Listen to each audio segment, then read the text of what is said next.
Welcome to Adam MATIC TV. Welcome to the catch-up show. Monday with MATIC. I think that's what we decided we was going to call this sort of podcast, wasn't it? A little bit of a catch-up on the weekends. My work is pretty much dominated by the United stand now, as you all know. This is just a chance for everybody to catch up. I've got a bit to talk about, actually, because obviously I dropped a right clanger this weekend. So we'll get into that on the journey down to Chelsea. That was very interesting. Excuse the hair at the moment. It's pretty mental and I've lost all control of it. So I'm just going to go with it. I don't care. It is what it is. It's late on a Sunday afternoon and it's just going to have to be that way, I'm afraid. Hello to everyone jumping in the chat. Hello to anyone who's actually just jumping on this show for the first time. Like I said, do catch up with all of my football content over on the United Stands. That's there now. We just put some more clips up on our Instagram and TikTok accounts. Some interesting opinions after the Chelsea game as well regarding Fred and McTominay and Ronaldo. I'm going to touch on Ronaldo and how I see things and comment on pretty much what the debate has been this weekend. Obviously, I was at the game, so the aftermath, which was Gary Neville and Roy Keane, we'll get into a bit of that, get your opinions on that. And like I said, chance for you guys just to ask any questions for me personally and something you wouldn't get on United Stands. It's basically just about me and my behind the scenes sort of look on this. My vlog was a bit shorter this weekend simply because of what I did. So yeah, I might as well get into that. First of all, hello to everyone jumping in the chat. Alien, Top Man, yes, we'll get into it. I know you're probably going to rip me to bits anyway. Yeah, you're already at it. I can see that. I was counting on it, to be honest. I was counting on it. Chris G, Mo, what's happening, everybody? Emmett, there is nothing about being disrespectful, Ronaldo, in my opinion. We'll get into all of them. Everybody, get your comments in. Let me know what you think, actually. No, I've not left the United Stand. I am full part of the United Stand. This is just my own little vlog, my own little channel where I just do my little side bits behind the scenes. Like I said, the main content is on the United Stand and all that stuff is up there now. I just posted a couple of clips, like I said, on the Instagram and on the TikTok account on the United Stand there. Check them out. Interesting opinions. Ronaldo, hot topic. But first of all, what happened at weekend? So Chelsea away. Let's get into it. Chelsea away is that game. If you're coming down from Manchester, anyone will tell you when public transport is the way it is, crap, basically. When it is that way, you forget it. It's like a stupid kickoff for one. Obviously, really annoyed that they cut the allocation. If you guys didn't hear about that, where have you been? You must have been hiding under a rock. Obviously, Chelsea decided that this was a high-risk game because United were in town. Any excuse for an easy night, in my opinion. So 650 less tickets in the away section. Then they decided it had to be at R5 on a Saturday. Nice one, meaning travel time nightmare. So yeah, I decided to hit it early. Graham, who you see on the United Stand, does plenty of fan vlogs with us, decided to meet me halfway from where he was in the country. So we met up at the services at Northampton, it was. Northampton, then he was going to drive down from there. I would leave my car there, then we would go back after the game. I went my way, Graham went his way, so kindly met me there at the services. We went from there straight down the M1 and about 10 minutes away from the stadium, 10 minutes away from where he was going to be. No, actually, it wasn't from the stadium. It was 10 minutes away from the tube station where we was going to get a tube into Chelsea to Fulham Road. If you haven't been there before, everyone knows Fulham Road is the closest station or underground station to Stamford Bridge. So we were there, happy 2.5 hours maybe before kickoff. Everything was just hunky-dory. An away game that actually was, and a travelling to an away game, which actually was going well, actually on point. And then 10 minutes away, like I said, realised, hang on, where's my ticket? Oh, shit. My ticket is back 62 miles that way, back down the M1 at the services at Northampton. Spin it around, Graham. Sorry, mate. Back we go. So adding another 124 miles to the journey. We head straight back up, then back down. There was no chance of us getting a tube in at that time. So we decided to chance it, and Graham took me right into Chelsea Centre. Managed to get somewhere within region of, about 5 minutes away. And then Graham dumped me out. He went and parked the car up. I ran down to Stamford Bridge, well, as best as I could, because if you know me and if you've seen my post recently, you know that I'd done my ankle in. So hobbling around like an idiot, must have looked like a right dope, as said in the comment section.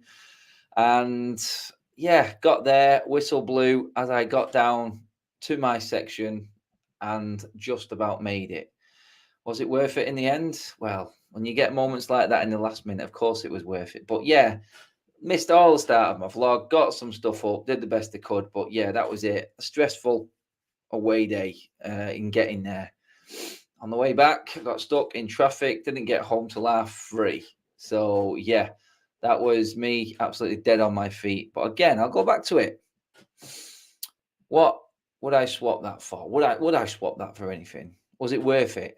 Yes, of course it was worth it. I'd get back at 3:30 in the morning, get there in the last minute before kickoff if it meant watching Man United score an injury time equaliser or winner, whatever it was. Because you've seen the scenes on TV, or you might have even been there, you know exactly what I'm talking about. It was absolutely off the scale epic. It was brilliant. And what we deserved. So, yeah. Anyone asking me again in the comment section if I've left United Stand, behave. I'm all over the United Stand. This is my own little side channel.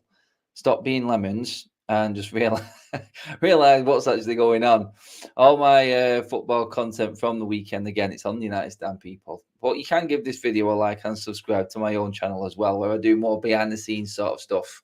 Gives you guys chance, because we get a lot of DMs and I get a lot of questions, but I can never answer everything. So get your questions up. And let's see if we can answer a few of them.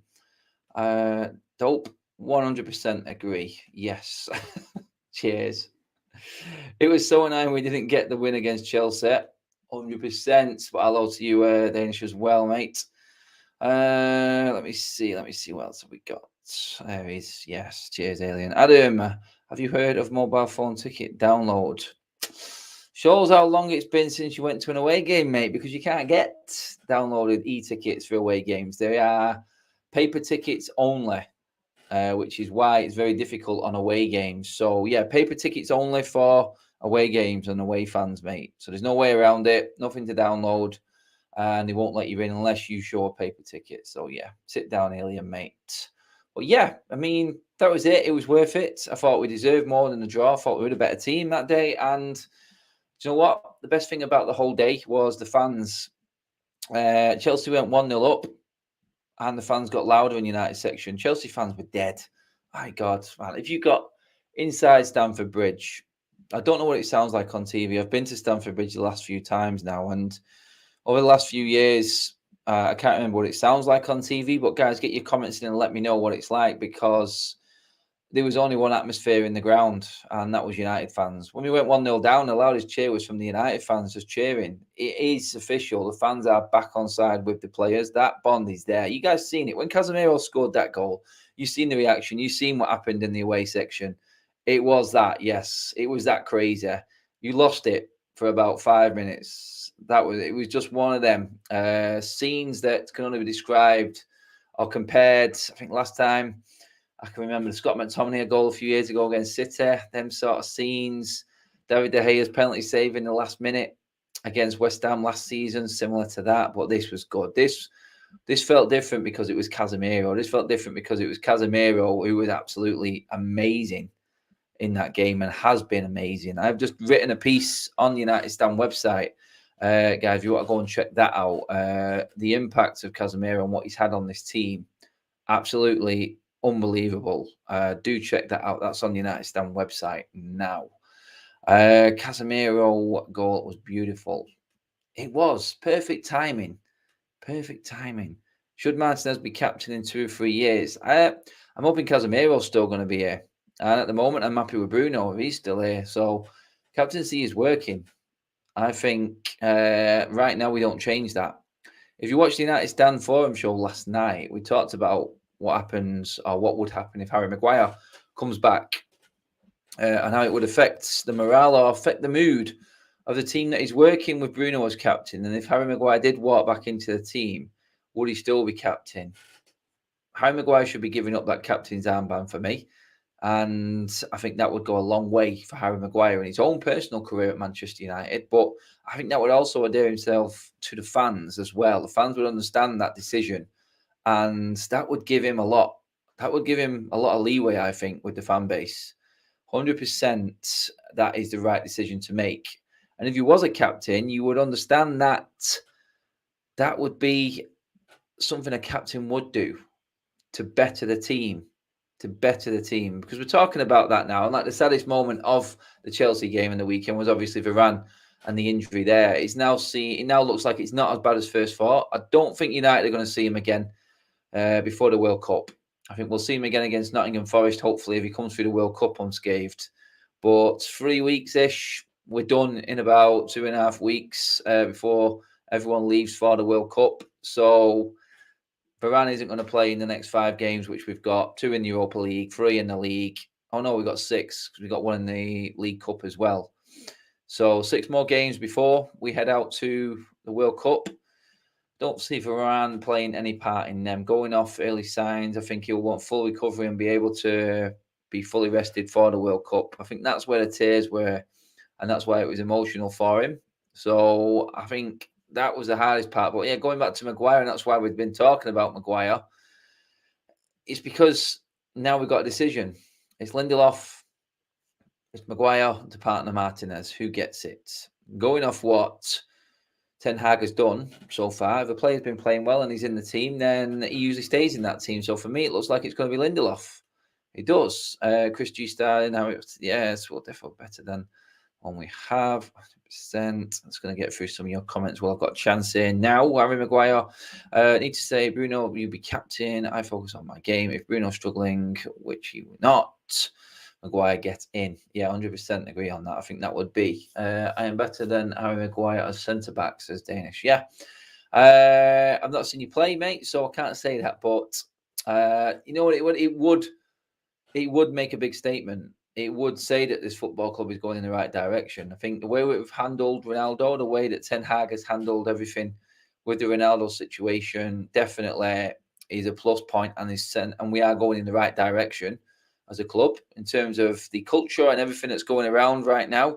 I think United, there has been a swing, there's been a change, definitely. So for me, I think Harry Maguire doing that and making that decision on top of what's been built so far from Ten Hag early days of this season, that would definitely add to that. And that would keep that momentum going, that things are definitely changing and changing for the better at this football club. The main topic, though, is that Ronaldo one. I mean, let's be honest. We heard today that there were sit down, people call them crunch talks, don't they? The crunch talks.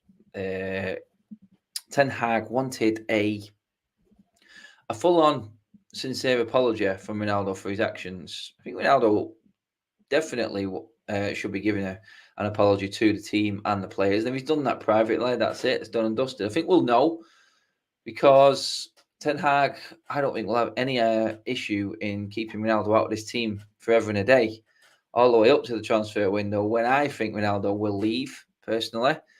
It's if someone can afford him and that wages. He's willing to take a pay cut, and I think United will waiver the transfer fee. United taking off that 500 grand a week off their wage bill will definitely seal that deal. And let's be honest, we're not going to get anything for a 37-year-old who pretty much, I know he's got the extra year to add on, but the way it is, officially, he's going to have about 6 months left on his contract when that transfer window opens. So are we going to get anything from him realistically?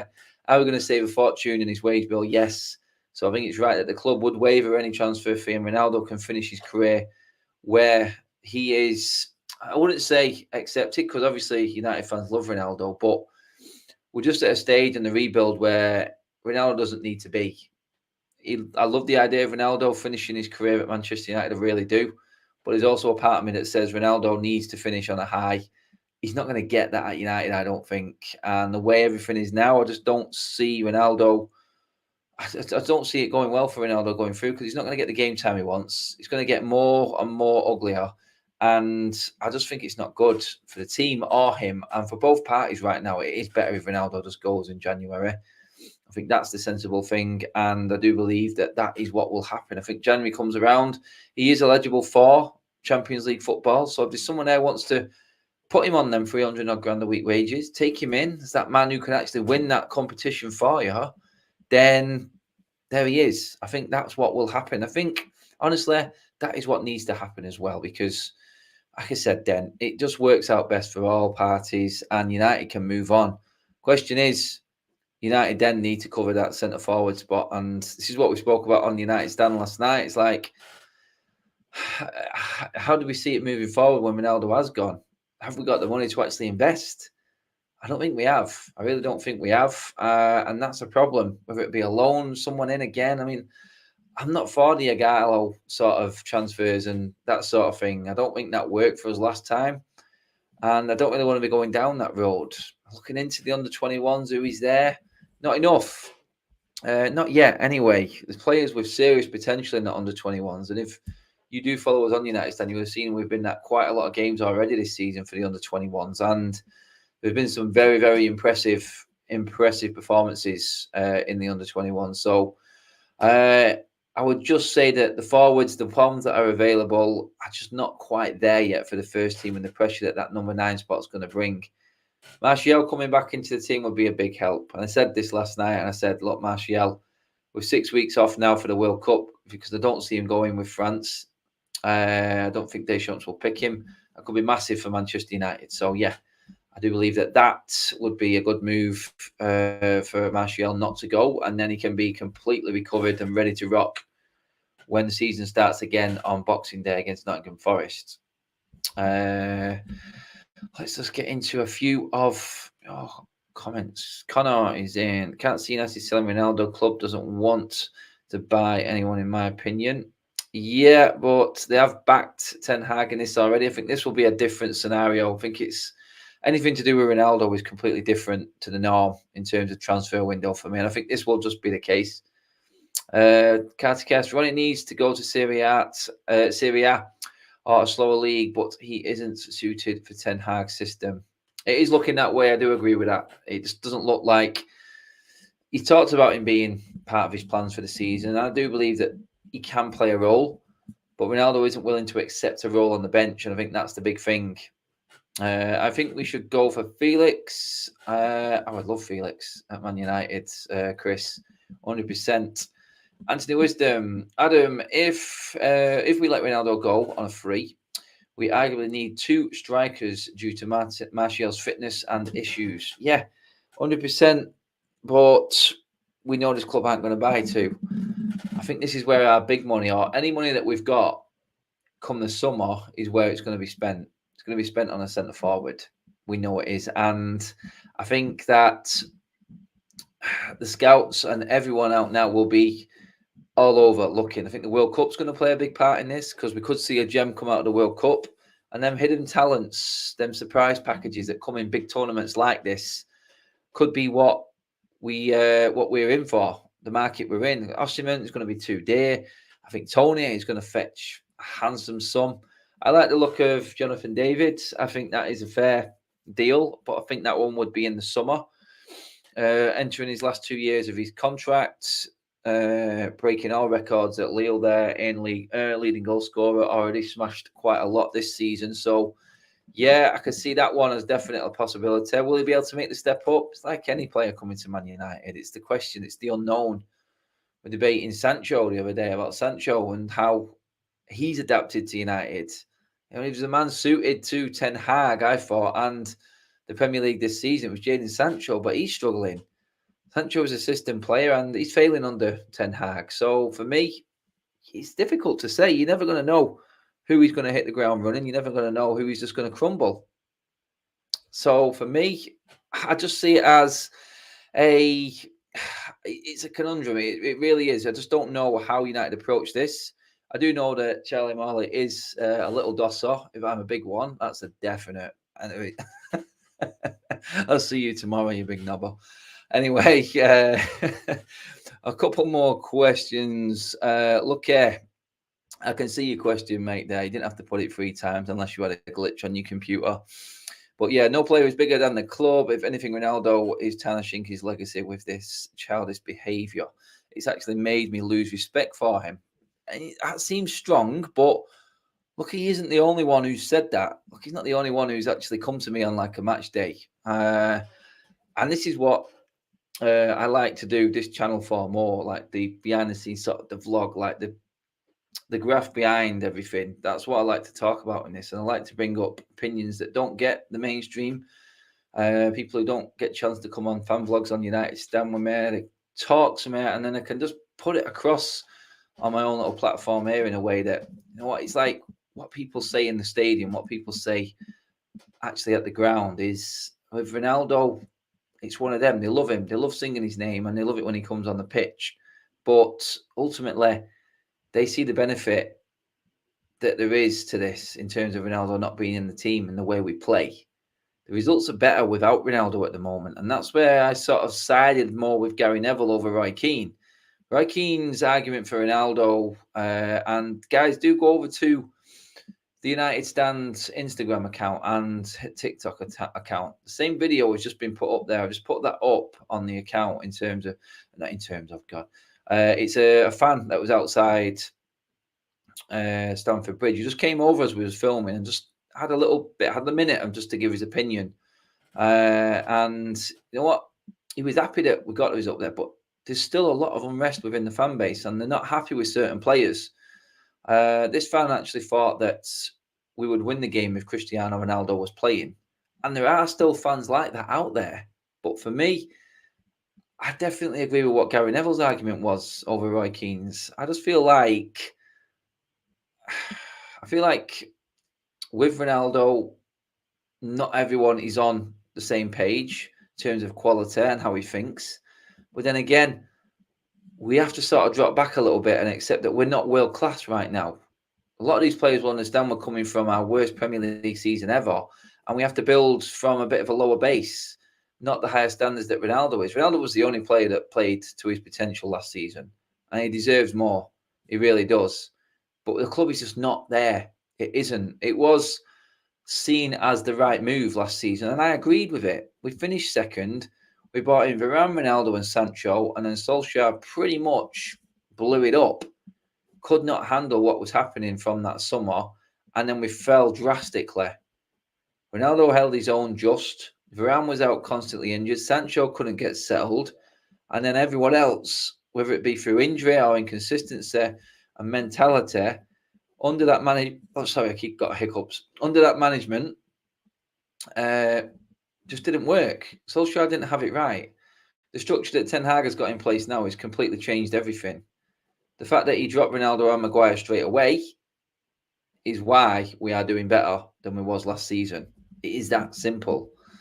Bob the Cat, great name. Great YouTube name. Looked like we needed Ronaldo against Newcastle. Rashford is not a forward. In that game against Newcastle, I thought Ronaldo was garbage, mate, to be honest. But I would have preferred Ronaldo to have been on the end of the cross that Rashford 50p'd wide.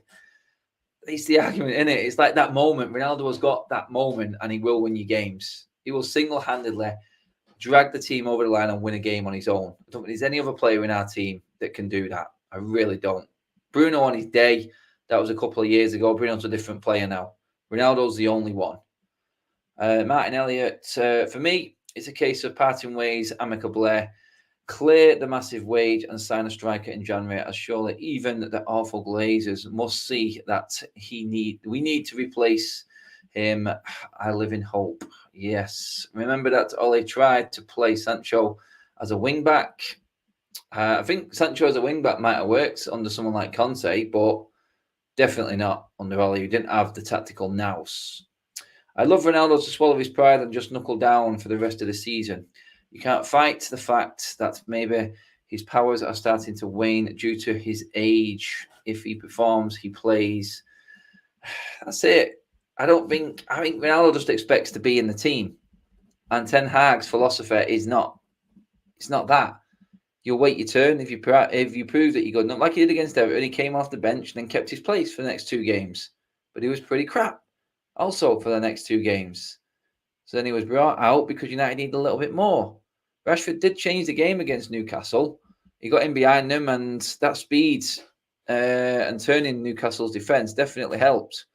So for me, yes, I see it. I see Ronaldo and why he's done what he's done. It's a mistake still, and I still think it's wrong. But for all parties, if Ronaldo didn't give the apology today and he was sat on the sidelines, would I be concerned?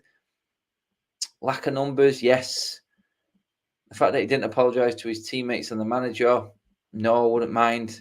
We need to set the standards, and it may be a short-term loss in doing it in terms of not having enough bodies to actually get us through this busy period. But ultimately, in the end, the long-term gain from it, I think, outweighs that short-term loss. And I would go with that. It'd be painful. It would. But I think long-term is good. Rashford has been garbage for the last 4 games. I wouldn't say garbage. Disagree with that. Rashford is muck. Didn't agree with that either. But everyone's got their opinion. That's why I'm here. Keep them coming in. Just another MATIC Monday. Yeah, it is, mate. I like that one. Rashford did nothing but fire blanks, in my opinion. When Mickey said play Elanga as a striker, shows we are short up front, definitely. Yeah, I don't think he can play centre forward, to be honest. He's definitely a winger. Definitely a winger. Do you think Ronaldo will get a start against Sheriff on Thursday? I hope my lad gets to see him live. If so, I think you're going to the game, Martin, and hopefully he does get to see Ronaldo.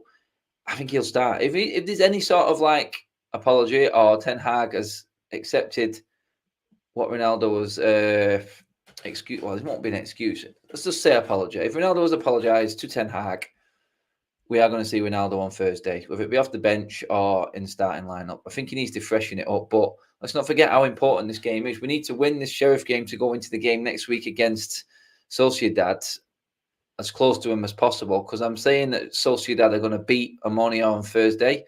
They will then still be 3 points ahead of us. So we need to smash Sheriff, get the goal difference up to back ourselves up and give us the best chance. And then we need to beat Sociedad. Ideally by more than 1 goal like they did against us, so we can beat them on the head-to-head and then not have to go to goal difference, because our goal difference is inferior to Sociedad unless we smash Sheriff on Thursday. Hoping that it's the latter and we do put a few goals in, because that's one area of the game that we are lacking in. As much as we've got that fight and that determination, that mental strength now, defend as a team, we just ain't scoring enough goals. And for me, that's where it has to change. Games like Sheriff, you know what? Go and fill your boots. We should have against Ammonia, and let's be honest, their keeper had an absolute stormer. But it's no excuse. You've got to hit the net, and we had more than enough firepower on the pitch. Guys, don't forget to hit the like button. Like I said, we are building up the Monday night audience. This is just going to be a regular thing on a Monday, late afternoon, early evening. Just giving my thoughts on what happened to me personally over the weekend and a few little inside snippets from everything going on, from traveling around and doing work behind the scenes on the United stand. My main content is over there as always, so do go and check all the latest stuff over there. We've got quite a lot coming up on the United stand at the moment. We have some 7 a.m. videos coming up this week as well. Some hot topic ones. There's a Bruno one, there's a Sancho one. All of them are going to be coming up hopefully this week. Obviously, we're there for the game. I'll be at Carrington on Wednesday for the press conference, so stay tuned for that. I will be in the press box and the press conference after the game on Thursday as well. So all that content is coming up on the United stand. Stay tuned for that. And then it's West Ham at weekend, which we have to win. And obviously my vlogs along the way. When are you going back on Sky Sports News, Adam? I was on last week. Guys, there is a programme on Sky Sports called Paper Talk. It's on at 7:30 every morning, or most mornings in the week. I am on Thursday at 7:30 on Sky Sports, so catch me then as well. Moving from the United Stand, Adam MATIC TV, Sky Sports, even I had a little cameo on a Mexican channel, believe it or not, outside of Old Trafford. There's information that you're only going to get on Adam MATIC TV. Yes, Mexican football channel asking about Ronaldo. Random as it comes. Why Mexican TV was there, I do not know. But yeah, they managed to see me and collar me, so that's what was going on. As soon as it's off at the end of the season, you fancy full-time gig on there? I'd educate a few people on Sky Sports, I think. I would. I think you need to be a bit more diverse with that stuff. Pundit-wise, anyway. think all the presenters are great on Sky Sports. I've met quite a few of them now, and there is a lot of work that goes on behind the scenes on that. You would not believe. It's mental. And maybe one day I'll probably vlog that and show you guys exactly what that's like. But there's no way I'm vlogging anything for you guys at 5 in the morning when I get up to do that Sky Sports show. No one wants to see that. They only want to see the finished products when I'm actually on TV. Trust me. Yeah, just trust me. That's what's happening. Guys, that is it. I'm going to do a short one today. I've got no guests on today. Everyone's busy, but yes, we'll be back on next Monday's show. We're hoping to bring Jamie and Zeki back into the fray as well. Hopefully, Dave will be on as well from over in the States soon. We've got loads of people to come on, give their opinions. Guys, I will catch you through the week. Like I said, check me out on United Stand on my Instagram. I'll keep you updated with everything that's going on there. Busy week, 2 press conferences, obviously press box, Sheriff game into the weekend for West Ham. So if you are about at any of the games, come and say hello. I'll be hanging around all the time out of Old Trafford. So come and say hello.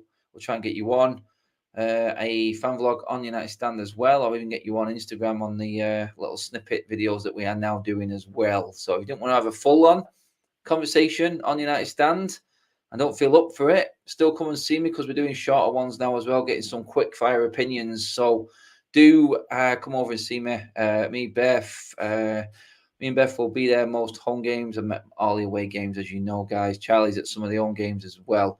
So do come over and say hello. But for now, that is it on MATIC TV. Cheers for watching, everybody. Like, share, and subscribe. As always, I will catch you through the week.